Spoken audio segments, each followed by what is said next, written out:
So I've got a handful. He's got some leftover food, but let's make sure that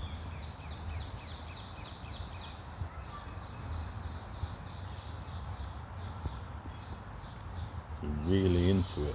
I think he's got like some chips and stuff like that was left. He's into it big time.